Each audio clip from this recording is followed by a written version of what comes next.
सदाशिवसमारम्भां शङ्कराचार्यमध्यमाम् अस्मदाचार्यपर्यन्तां वन्दे गुरुपरम्पराम्।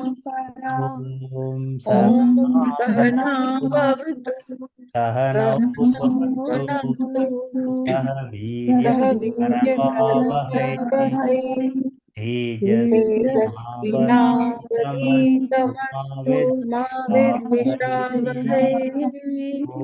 ॐ शान्ति शान्ति शान्ति शान्तिः। शान्तिः। हरिः ओम् ॐ श्रीगुरुभ्यो श्रीगुरुभ्यो नमः। नमः। हरिः ओम्। ॐ तत्सत्। ओम तत्सत। ओम नमः शिवाय। ॐ नमः Good शिवाय। morning.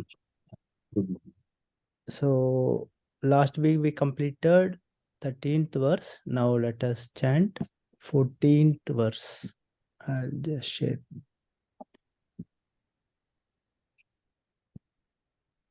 13th we have completed. Now we'll go to 14th verse. So please unmute yourself and we'll chant. I'll lead you. Please follow. Matra sparshastu kaunteya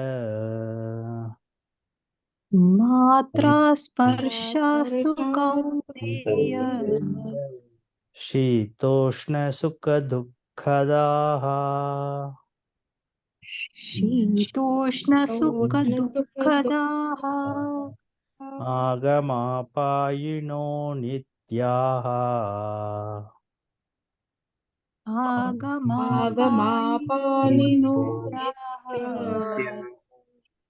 तान् स्थितिक्षस्व Bharat. सांस्थितिक्षस्व Bharat So matra sparshastu kaunteya shitoshna sukha dukkadaha agama payino nityaha. There that visarga has to be pronounced. Okay, agama payino nityaha tan stitikshashva bharata. So now let us understand the meaning of each word. Kaunteya, son of Kunti, Arjuna. Matra sparshaha, the contacts of the sense organs with the sensory world. Two means indeed. Shita Ushna Sukha Dukkadaha, which give rise to cold and heat, pleasure and pain, happiness and sorrow. Agama apayinaha, which have the nature of coming and going. Coming and going. Nothing is permanent. Anityaha, it is not constant. Bharata, descendant of Bharata, Arjuna. Tan, them. Titiksasva, endure. So the meaning is, Kaunteya, Arjuna, the contacts of the sense organs with the sensory world, which give rise to cold and heat, pleasure and pain, which have the nature of coming and going. They are not constant. Endure them, Bharata, Arjuna. This is the meaning. We will now explain. So now we have understood that Atma never dies. It is eternal. It always exists. This Krishna has explained in the earlier verses.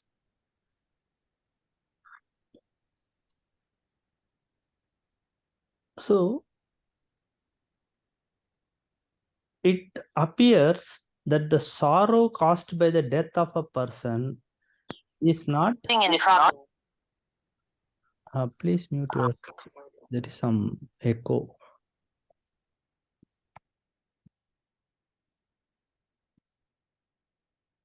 Okay.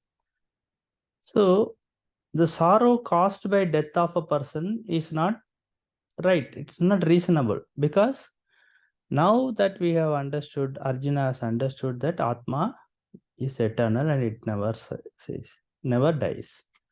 So that sorrow is not very legitimate, it is not reasonable also, and also not legitimate. There is no sorrow for the person who knows that Atma is eternal and Anatma is non-eternal, impermanent.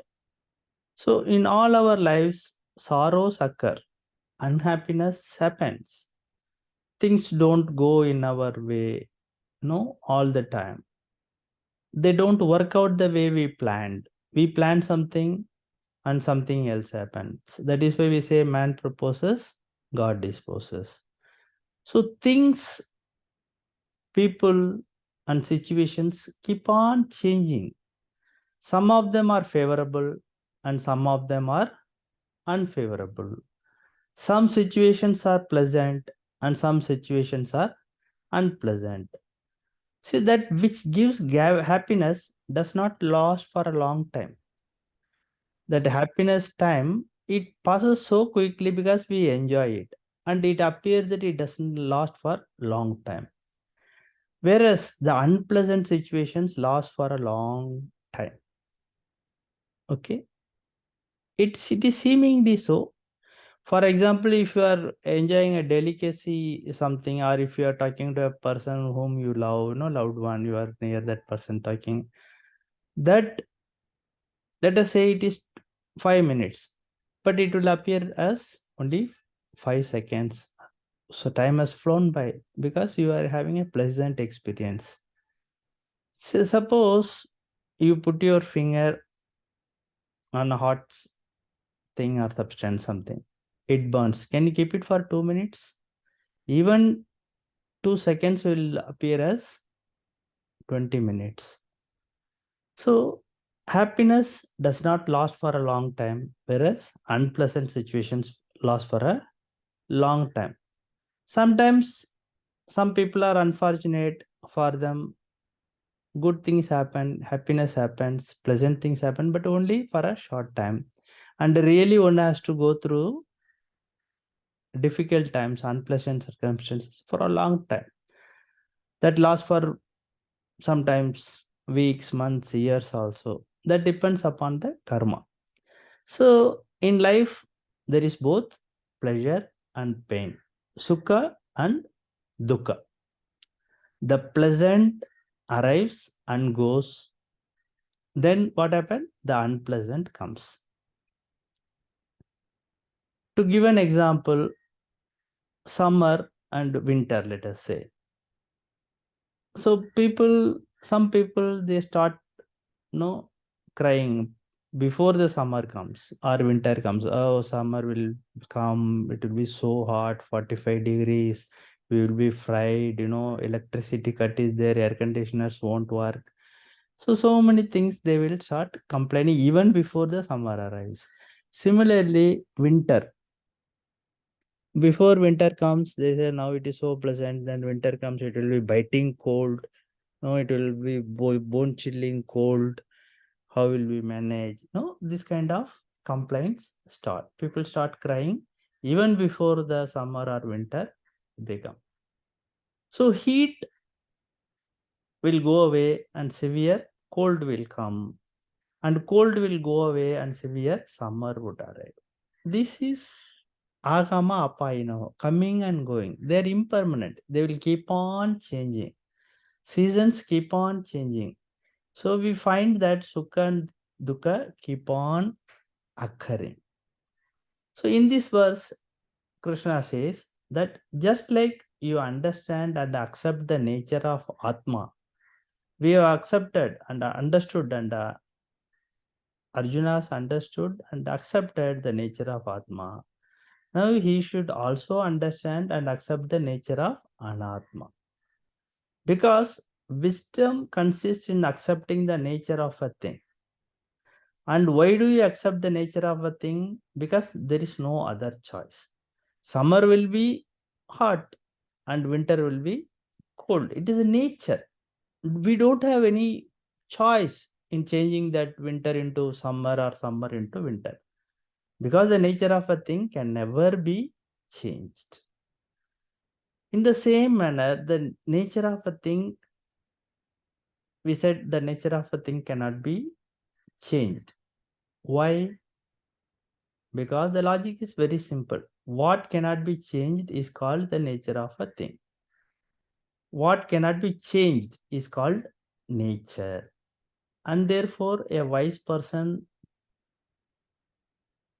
never tries to change the nature, which is a futile or useless exercise. On the other hand, what does that person do? Instead of wasting time struggling to change the nature, the person learns to change the attitude towards that nature. Because the nature of a thing cannot be changed, what can be changed is our attitude towards that. It cannot be changed. The nature of a thing cannot be changed, but I can change my attitude. And in what way we can change that attitude? Change the attitude. To change the attitude is acceptance. I first accept the nature of the summer. I accept the nature of the winter. I accept the nature of the rainy season. I accept the nature of the body also, which is another anatma. So this is what is upasana is there. So I have to repeat at least that I have to accept. Then it becomes my attitude. I start accepting without any complaining. So it should become natural to me. I will accept. Yes, this year summer has gone, next year summer will come, and summer is going to be hotter than this earlier summer. When I accept this, it becomes an attitude and it becomes natural to me. Because if you analyze, most of our problems are not accepting the nature of a thing. If some situations don't work in your favor, you start blaming the situation. If a person does not behave as per your want, you start complaining about that person. Everything we start blaming the external things without understanding and accepting that is the nature of the thing. It is the nature of the circumstances. It is the nature of the person. So when summer comes, sun will be hot or cold. It is going to be hot. Then we have to understand and accept that. So also appreciate.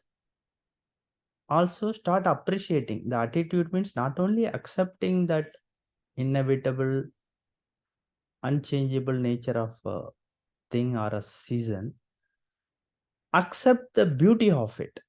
How wonderful it is to have summer. If we don't have summer, if the sun doesn't shine, how will we live? This whole planet is sustained on the heat of the sun only. Just a few thousand kilometers closer to sun, we would be fried. We will be burned to death. This planet will become like a Mars planet, not livable. Few or many thousand kilometers away from the sun, it will be very cold. We cannot sustain. Without that heat, we will not be able to sustain.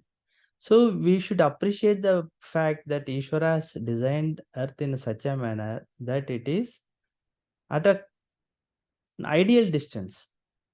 Okay. So when the sun comes and in the middle of the afternoon, it is burning, it is scorching hot. What a jnani will think?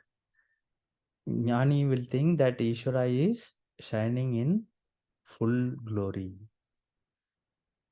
Jnani will be able to accept and appreciate that without this sun, without this heat, we cannot survive on this earth. We cannot exist. We do cultivation, we depend on the heat and light for everything, for our existence in this world. So how wonderful the creation is, that one should be able to appreciate.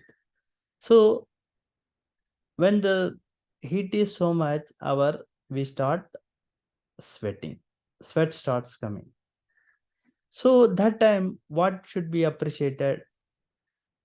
There is a thermostat inside our body. The God has given skin as a thermostat. When there is heat, then body starts sweating to cool down the body. Otherwise, what will happen? We'll just get roasted. Okay, such a beautiful creation. And body, the sweat example is another one example of wonderful gift of God, Ishvara. Okay, the sun, the moon, all the seasons, everything is a gift from Ishvara. Okay, so this we should remember while walking in the noon or afternoon and appreciating the hot sun, thinking that Ishvara is shining in all his glory. Sri Krishna tells about the nature of sense organs and the sensory world. The sense organs, matras. What are the sense organs? 5. Ear, nose, etc., eyes, etc. 5 sense organs, matras. They contact sense objects, vishayas. What are the sense objects? Sound, touch, etc. Okay, sound, touch, form, etc. They contact. It is their nature. Sound sense organs will contact the sense objects. These contacts, sparsha, give us the experience of heat, cold, pain, pleasure, etc. When our skin is exposed to sun, we feel the heat. Okay? That is how it is. They are always in touch. They contact. So what is the result? Sita Ushna, Sukha, Dukkadaha. The knowledge that something is cold or hot produces a response from us, and it says this is pleasant, sukha, or this is unpleasant, dukkha. Cold can either be pleasant or unpleasant, isn't it? During summers, we sit in air conditioners, switched on, 20 degree, 22 degree, 25 degree, whatever is the choice. That time cold is pleasant. We don't hate, we welcome cold. We welcome the chill air. In the same manner, in winter, what happens? Heaters are used to warm up the room or house so that we are comfortable. So both heat and cold can be both pleasant as well as unpleasant. You ask Europeans during winter, they just they would die for sun. In India, they would like to come. That is why in the month of December, January, people come to Goa. Most of the European people, they would like to visit Goa during these months to enjoy the warmth of the sun. You ask them what is the worth of the sun, then they will tell you. It is biting, bitter cold there, unbearable cold. Similarly, during tropical countries in like India or Middle East, we face extreme summers, 45 degrees, 46 degrees. Then we try to run away to places which are cooler, hilly places, isn't it? So this both can be either pleasant or unpleasant, this cold and heat. So let us extend this example to rainy season. Some people crib about rains also. Always it is messy. I cannot go out.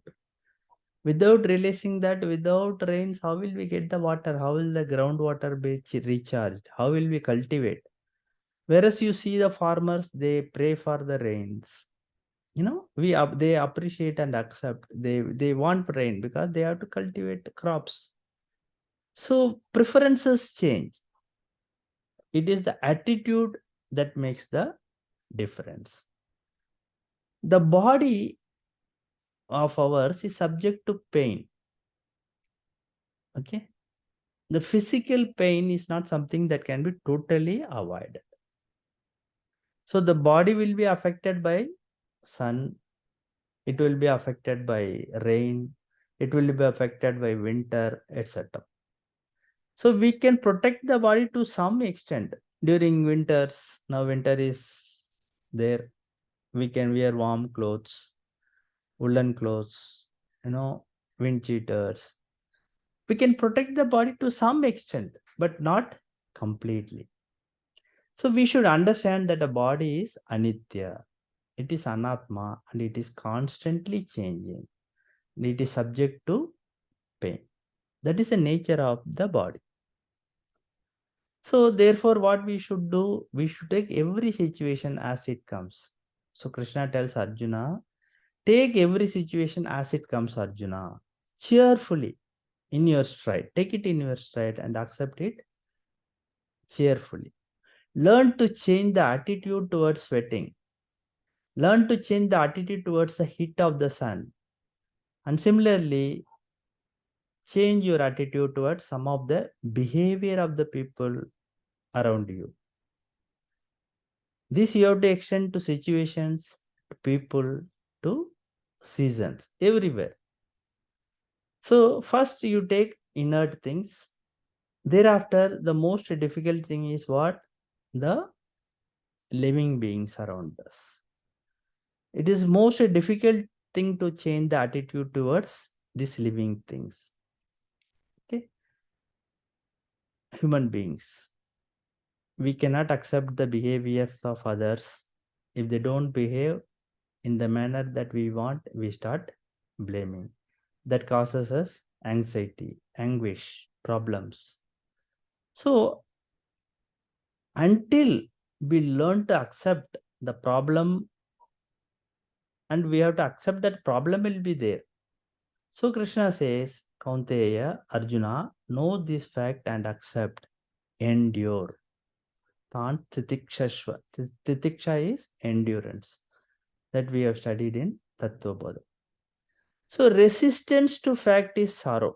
If we resist to the fact, to the reality, that causes sorrow. So definition of sorrow is what? Resistance to facts.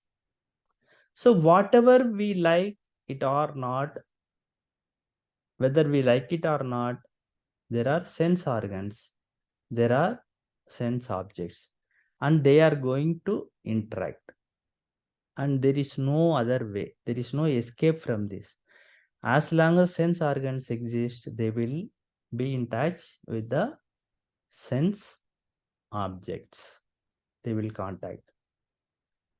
We cannot escape that. We have a skin sense organ, and the sense object is their heat. So the skin will feel the heat, the body will feel the heat. So there is no escape from this fact. So what is the best method to be adapted? We said acceptance. Learn to live with situations rather than running away. When we run away from the situation, what happens? That resistance, okay? That resistance happens and the strength will go down. Our strength will come down. Whereas when we face the situation, the resistance capacity will increase. Similarly, when we face the situation alone, we can strengthen our minds and therefore Krishna says, Arjuna, accept them. And what these sense organs, when they come in touch with, contact with sense objects, what they give? Result is Sitoshna Sukha Dukkadaha. They will give heat or cold. They will give pleasure or pain. Sukha or Dukkha, Sita or Ushna. So these are opposite experiences. Okay. And we are bound to get that. So our whole life is a series of pair of opposite experiences. If we feel cold, then we will feel the heat. If we feel the pain, then we will feel the pleasure also. Happiness and sorrow, pleasure and pain, heat and cold. These are opposite experiences. So our whole life is a series of these opposite experiences.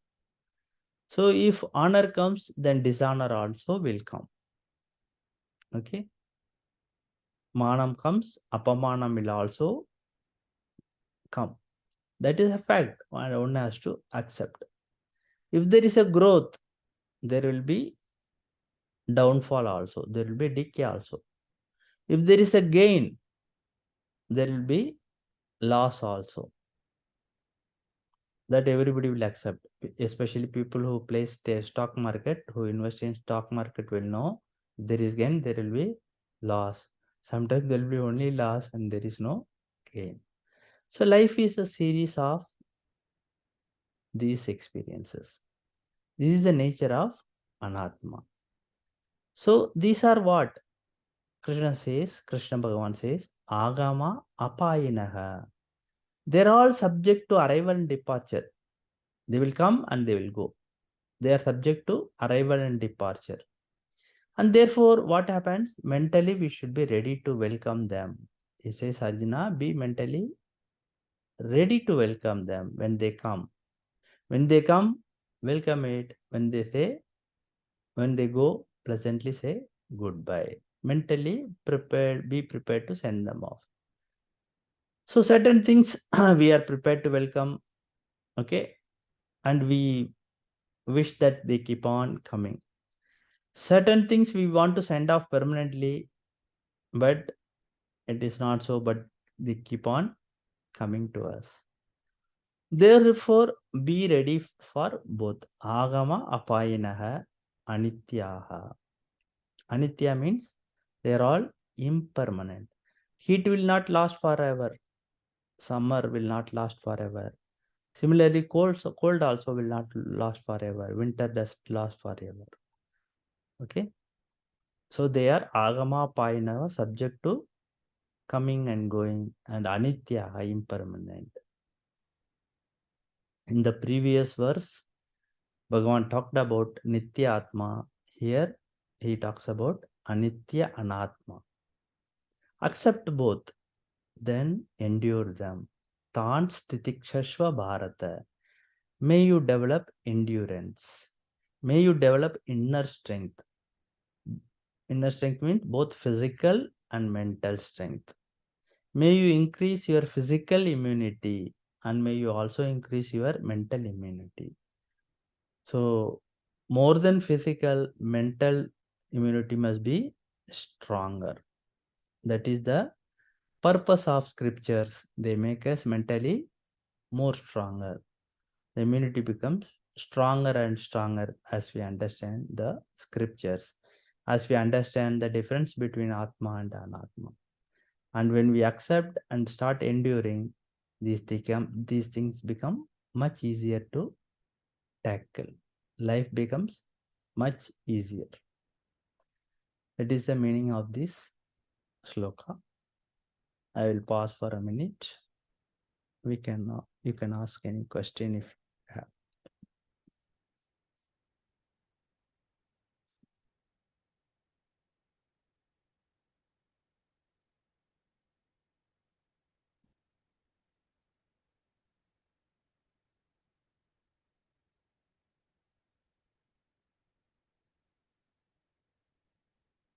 So there is a question in the chat box.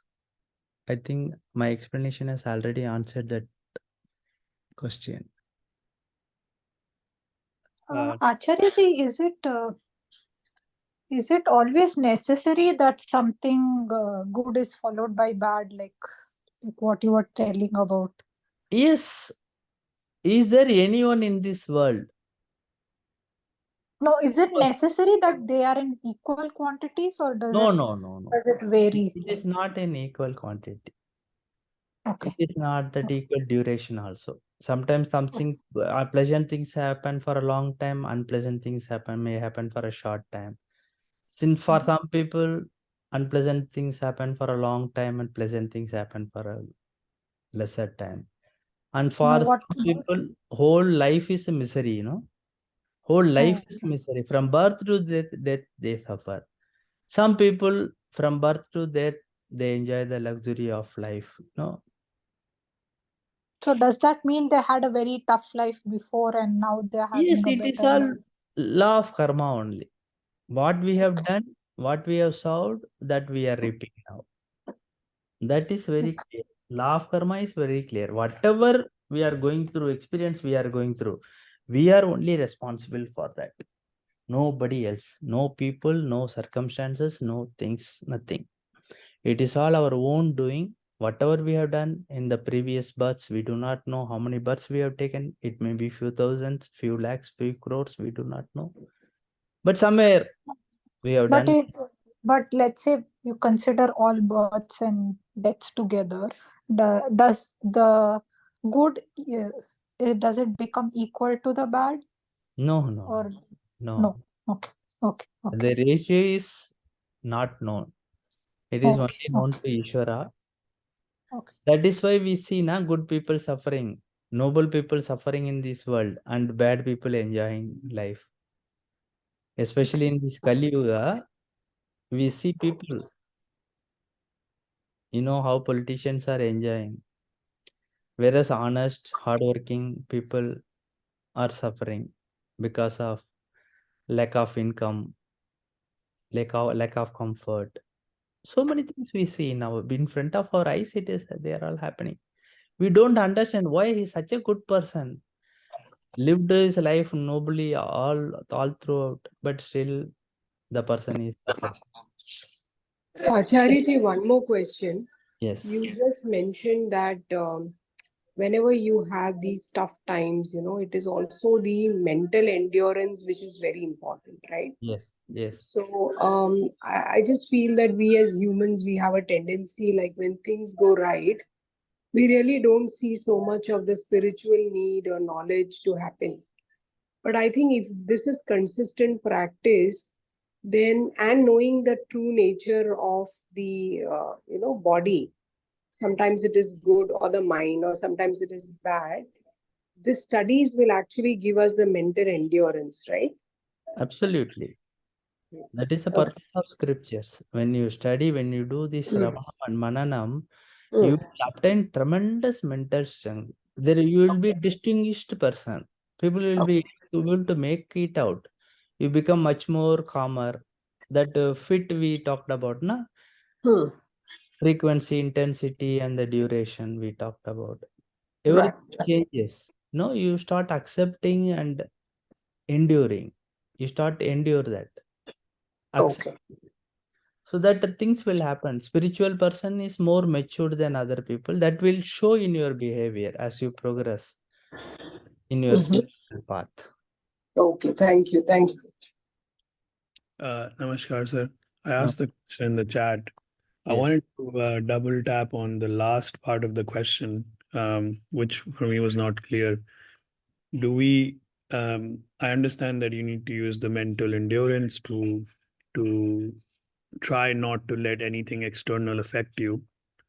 But how do you see the positive in the behavior of others around you, which is seemingly, negative or of complaining nature? And then how do you assume this to be the nature of that object, or do you try to change this? Because with the sensory objects, or like let's say summer or rain, it's easy to see that this is the nature of that object and see the positive in it. With a human being, it's a bit more versatile. Difficult. It is very difficult. I fully agree. So how do we accept that? How do we endure that?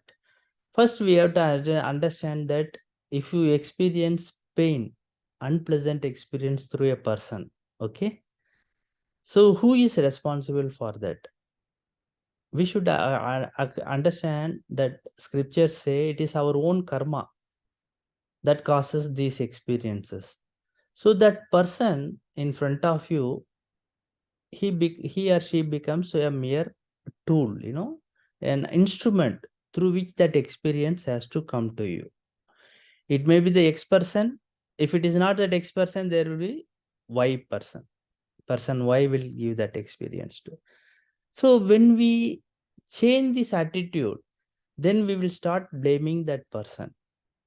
I have to go through this experience. I have to go through this pain. I have to go through this dukkha. And this person has caused it. But that person is not responsible. It is my own karma that is responsible.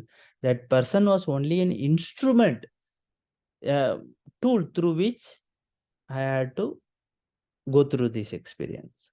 Once we understand and accept this, then our attitude will change, your outlook will change. Then you will start accepting that person also. Okay, that person has been specifically sent to me to give me this experience. Does that answer your question? So acceptance is the only way, essentially. Acceptance is the only way. You are responsible for your own destiny. Whatever experiences you are going through is your own doing. No point in blaming the external circumstances, external things, and external people, especially people, because we tend to blame the because of him or because of her my life has become like this, because of him, because of her I am suffering like this. This is a natural reaction. That is for ajnanis. When we understand this, when the ignorance is removed, scriptures clearly point out that person is only an instrument through which you have to, a medium through which you have to feel this experience. That will give you acceptance, that will give you endurance. It will take time. It is very easier said than done, but it over a period of years one learns to accept it. That is why you see jnanis, they don't have dvesha against anybody. They accept everything. Thank you. So we'll go on to verse number 15. Let us chant. Please unmute yourself.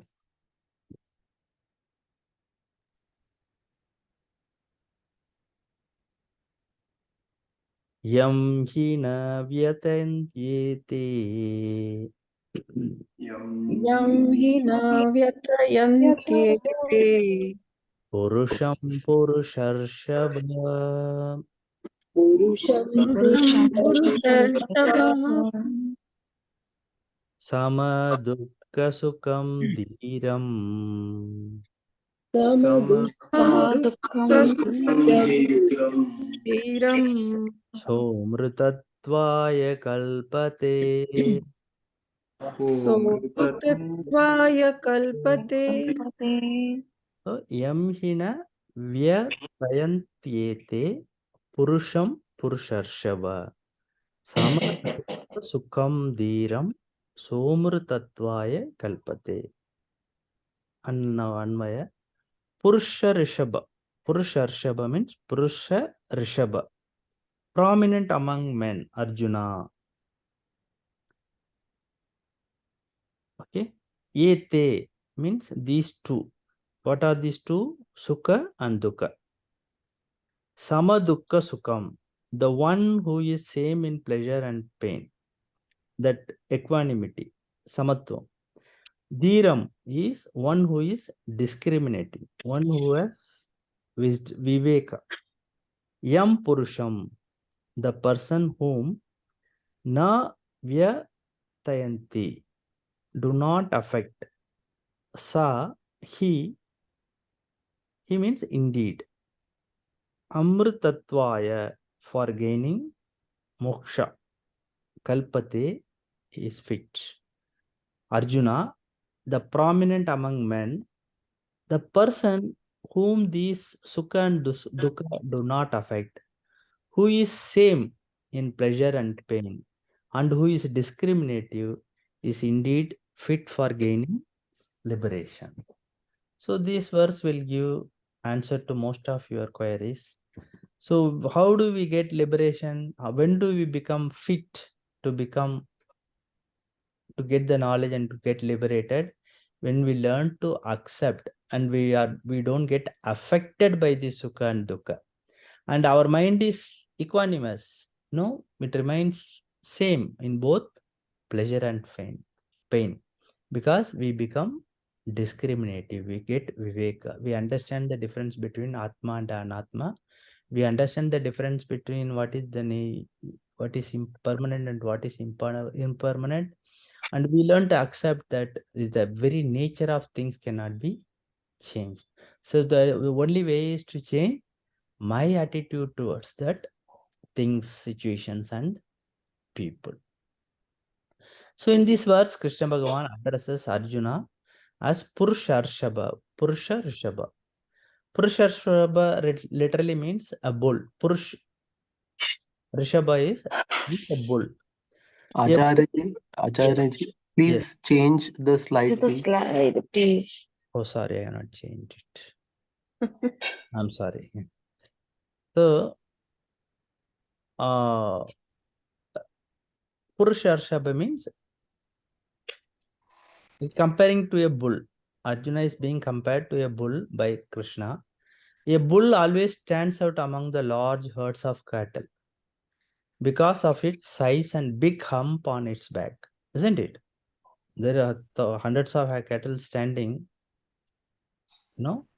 but a bull will always stand out with its big hump and its huge size, etc. So just like a bull cannot be missed among hundreds of cows, so to Arjuna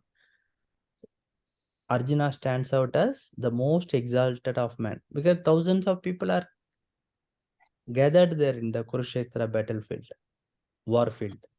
But Arjuna stands distinguished like a bull among the cows. And he had this brilliant tejas, in his personality. So he is addressed as Purusharshaba as the most prominent among men. A Viveki, a discriminative person, remains the same with reference to the opposites. With reference to opposites means heat and cold, sukha and dukkha, pleasure and pain, etc. So pleasant and unpleasant situations do not affect that person. Such a person is aware of their coming and going, of their constantly changing nature. They understand summer will not last forever and winter will not last forever. If summer comes, rain also will come. If rain comes, winter, autumn will come. After autumn, winter will come. So they accept the nature of their coming and going, and the nature will be constantly changing. A wise person knows himself or herself as Atma. I am Atma. I am eternal. I am permanent. Okay. And one who cannot be affected by any situation. That is a wise person. That is a Viveki. That is a discriminative person. Such a person is called Dhiraha. What is the meaning? Who is discriminating. One who has the knowledge of Nitya Atma and Anitya Anatma. Okay. In the 11th verse, a Pandita word was used, and the same word is replaced here with the word Dhiraha. There it was called as Panditaha, here is Dhiraha, one and the same. But here Dhiraha means one who is not affected by the pairs of opposites, heat and cold, pleasure and pain, happiness and sorrow, who therefore gains moksha, amrutattva. Mrittatva means subject to mortality. Okay. Knowing Atma as the one that is Nitya, the wise people gain moksha. One who is discriminative, one who has viveka, who accepts situation cheerfully, happily, and who does not allow oneself to be moved by either pleasant or unpleasant situations, is one who is fit for Atmajnanam, self-knowledge. Okay, or that person has already possesses this knowledge. Krishna wants to make this fact very clear from the beginning. Who is fit to be liberated, to become fit for moksha. That is the meaning of this verse. So far, any doubt? Okay. So, Lord Krishna is trying to solve the problem of Arjuna's. What is the problem? The problem of sorrow and delusion, a resultant delusion. Raga, Shoka, and Moha. Why? Because Krishna wants Arjuna to fight the war. That is a problem in hand right now. More than Atma Jnana, what is required is to fight the Dharma Yuddham, the righteous war. So, as I explained earlier, Krishna is arguing from various angles to make Arjuna to fight this war. What are the three levels I told? One is that philosophical level about Atma, Anatma, Viveka. Then there is ethical level of Dharma, Adharma, what is right and what is wrong. That is Dharma, Adharma, Viveka. And finally, this is worldly level, worldly angle, Laukika level. Here Krishna points out that from any angle you see, you have to fight this war. So first is Atma, Anatma, Viveka. And second is Dharma, Adharma, Viveka. And third is Laukika, means worldly level, means the comfort of a palace, a comfortable life, people living happily under the rule of Dharma, etc. All three angles he give. So he is hoping that let Arjuna accept any angle, at least let him fight. So of these three levels, now what we are discussing, Krishna is explaining about the topmost, the first level. Okay, from 12th to 15th verse, the philosophical angle, the nature of Atma and the nature of Anatma also. Here Krishna is talking about the nature of Atma, which is a real nature of everyone, you and me. When I say I or you, what I mean, what we mean? We mean Atma only. Okay. So Krishna's contention is that when you take the real nature, that Atma is Akarta. Okay. It does not do any action. Atma does not do any action. So Arjuna, as Atma, you are not fighting the war, this war. You are not killing anyone at all. Okay. And similarly, Bhishma and Drona, etc. are all Atma Sarupam, and they will not be killed by you. That Purusha who has this Viveka of Atma, difference between Atma and Anatma, is Dhiraha. That person is really an intelligent human being, a discriminative one. Okay. So we should remember Dhira means here, it is not the literal meaning of courageous one, but discriminative one.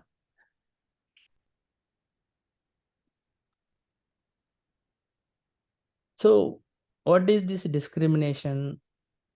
This discrimination is the power to know what can be changed and what cannot be changed. That knowledge, that ability to distinguish, to know the difference between what can be changed and what cannot be changed. The changing nature of the world cannot be changed. Okay. And therefore, Dhira means a discriminative person who knows what to accept and what not to accept. And because of this acceptance, what is the benefit? The person finds ete na vyatyante. They do not affect that person. Na vyatyantye.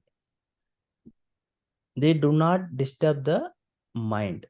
Any situation when they arrive, the person welcomes it. Any situation when they depart, the person does not resist and say gives pleasant farewell. So therefore, what happens? Samadukha, towards favorable and unfavorable situations. Samaha, the person remains balanced. The person remains equanimous. Okay, so that person is not affected at all by any situation.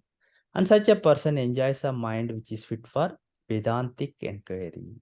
This philosophical inquiry, fit for studying scriptures. Yes, disturbed mind can never study Vedanta. Okay, it will always be worried about happenings around. What is happening? There will be so much complaints. A complaining mind, a disturbed mind cannot inquire into the nature of self. Self-inquiry, Atma Vichara is not possible for such a mind. So here we are not talking about total freedom from reaction. We say that manageable reaction. And what do we mean by manageable reaction? Where the intensity, the reaction is, in the intensity of reaction is lesser. Anger is there, but it is under control. Anger doesn't mean that throw things, break things, shouting, all that. No, anger may be there, but it is kept under control. The intensity also becomes less, and the duration also becomes less. That frequency, intensity, and recovery time, fit, we discussed, if you remember. Okay, they become less. So it is, there is a saying in Sanskrit, Uttame Chanakopashya Madhyame Gatika Dvayam Adameshyat Ahoratram Papiste Maranatakaha. This we have discussed, I think. We have explained. Anyone remembers?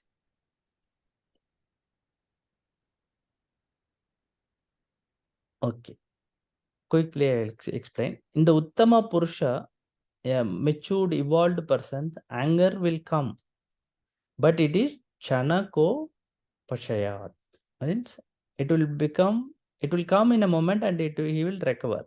He or she will recover immediately. It will last only for a second or something.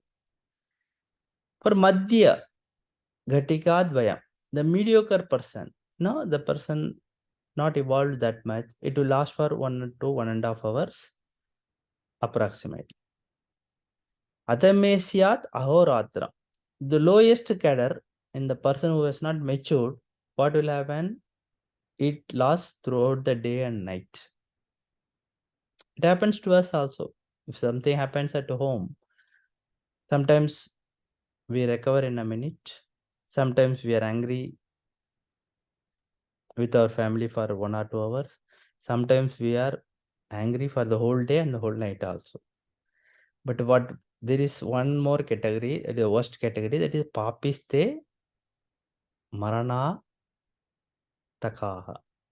The lowest of the lowest, the anger will continue. How? Till the death. That is why we hear people saying that I can never forgive that person till I die. No, that anger is there, that hatred, dvesha is there. They suffer throughout this life. They are only poppies. Therefore, when we say endurance, titiksha does not mean total freedom from reaction. Titiksha means the capacity to manage one's own emotion. And such a mind can quietly study Vedanta. And therefore, such person, he kalpate, That person alone is qualified for what? Amritatva. Amritatva means moksha or self-knowledge. That person alone is fit for Atma Yanam. That person alone is fit for moksha. That is the meaning of this verse. Acharya, this liberation for this worldly life or eternal life? Liberation means permanent freedom. Yeah. No, for existing world or eternal world? No, it is forever. This, as soon as this birth is over, as soon as you drop this gross body, there will be no more rebirth. Yeah, I mean, if you feel that all are equal, then we feel liberation in this world only. Yes, yes. That is what liberation is all about. Liberation is not something you attain after the death. No. No. Liberation is something you attain while living. Jivan Mukta. In this very life, while we are alive, we have to attain that moksha and we should experience that moksha, liberation. Yeah, true. That is what we call jnanis as Jivan Mukta. Na? They are, living liberated souls. And of course, they have to live because that prarabdha is there. The prarabdha has to be completed. So many years one has to live, say 70 years, 80 years. And then one has to go through it. But the person may have attained liberation at a much earlier age. We see our great rishis, sadhus and munis, they have attained liberation. Yeah, normally, general people feel that moksha means for eternal world. Yes. Moksha is something, after death, we will fly to somewhere, that moksha will be waiting. There will be a flash of light, Suddenly there will be burst of light and we will attain moksha. Nothing like that. Nothing like that. It is attained in this very world. It is not something that happens after the death. After the death, only rebirth will happen for the person who has not attained moksha. That is all wrong understanding about moksha. So this liberation we will be discussing in much more detail as we progress. As of now, you can understand this much. It is attained in this very birth, in this very world, not in some external world. And if we are forced to go to some other world, that means that we have not attained moksha and we have to go through the karma cycle again, birth and death cycle again. Yes, thank you. Okay. With this, Videha Mukta and Divan Mukta, what is the difference? Somebody has asked. Videha Mukta is, Jivan Mukta is while living, liberated while living. The person, when the gross body dies, then person becomes Videha Mukta. There is no more rebirth for that person. That is Videha Mukta. Difference between Videha Mukta and Jivan Mukta. Acharya ji? Yes, please. Yeah.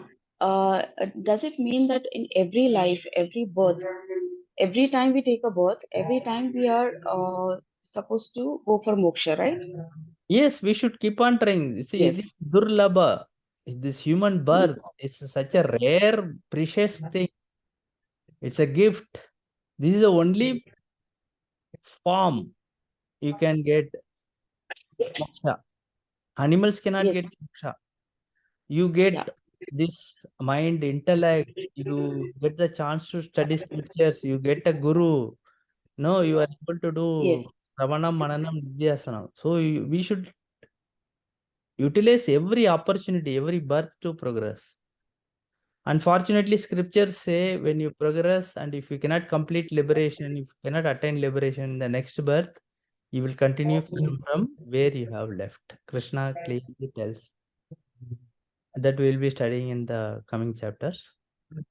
That assurance is given. So in every birth, we should, if we should strive for moksha, and if by chance, if it is not attained, then we would have Yes. at least progressed Yeah. in that spiritual path. So that should be our endeavor. Yes, sir. Okay. One more question, sir. Yes. Can I? Yeah. Yeah. Sir, in these two verses, we learned one thing, that we have to have endurance. Yes. And this will, of course, will keep our mind cool. But what about the person who is already, creating issues for us? See, So if we are not opposing, are we not allowing that person to take advantage of us? and this is a good question, very interesting question also. See, you see the reaction of that person. So Yeah.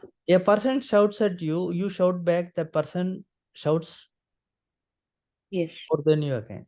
But if you remain quiet, that person will shout for a minute or two. Then if there is no reaction, if you remain calm and composed, that person will not be able to shout. Yeah. What you will see, you will experience. Mm. If there is no reaction, the person becomes helpless. Helpless. He Yes. or she cannot show more anger. No, for some time they will shout, then they will also calm down. Because you Yeah. are equanimous. Yes. Yes. Okay? Okay. Yes. Okay. Thank you. Thank you. Om Sarve Bhavantu Sukhinah. Sarve Santu Niramayah. Sarve भद्राणि Bhadrani पश्यन्तु Ma मा Kaschit कश्चित् Prabhag Bhave. भवेत् Asato Ma ततो मा Satgamaya. सद्गमय Tamaso Ma तमसो मा Jyotirgamaya. ज्योतिर्गमय Mrityurma Gamaya. मृत्योर्मामृतङ्गमय Om Purnamada Purnamidam Purnat Purnamudachyate Purnasya Purnamadaya Purnameva Vashishyate Om Shanti Shanti Shanti Hari Om Shri Gurubhyo Namah Om Shri Guru Hari Hari Om Om Tat Tat Sat Om Namah Shivaya. Om Namah Shivaya. Om Namah Shivaya. Thank Thank you, Acharya ji. Thank you. Thank you, Acharya ji. Thank you, Acharya ji. you.